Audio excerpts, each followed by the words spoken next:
Precious is the name of a young girl who was reluctant to attend a Seventh-day Adventist boarding school in Uganda.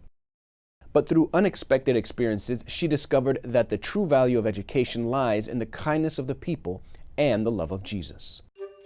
Precious cried as her father led her through the gates of the Seventh-day Adventist boarding school in Uganda. "Dad, it seems we are lost," she said. "This is not the famous school we have always heard of. Let's ask for directions. Maybe the woman coming toward us can help."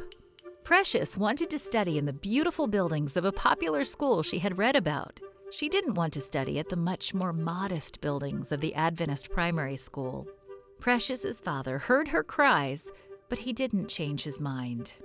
"It's not the magnificence of the buildings, but the excellence of the education that matters, my daughter," he said softly in her ear. Precious bit her tongue. She decided to be quiet, but her face showed her unhappiness as her father enrolled her in classes at the school. She would live in the school dormitory and eat at the school cafeteria. When her father waved goodbye at the gate, her tears flowed freely. "Why has my beloved dad chosen to imprison me?" she blurted out. The woman who had met Precious and her father when they arrived at the gate now approached Precious. "Hello," the smiling woman said in a kind voice. "Let's go to the dormitory, and I'll show you where you will sleep."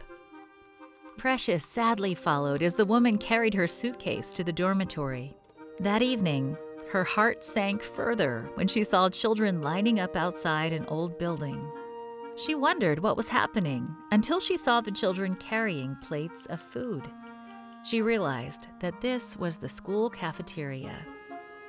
That evening, she ate a vegetarian meal for the first time in her life.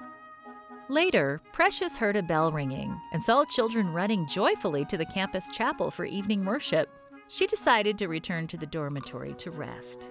But when she reached the dormitory, she found that the doors were locked. She returned to the chapel and stood outside, unsure about what to do. "Come, let's enter the house of the Lord," the same smiling woman said. "It's time to pray. Don't be sad." The woman spoke so kindly, Precious felt loved, and she entered the chapel.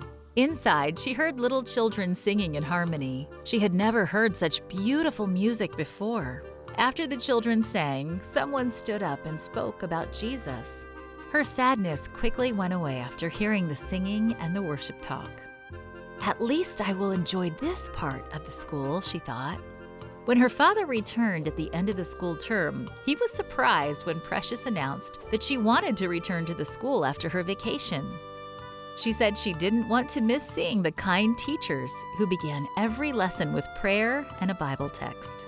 The next semester, the school organized a week of prayer, and Precious decided to give her heart to Jesus in baptism. "Surely a school is more than its buildings," Precious said, for it was at the school that she found Jesus.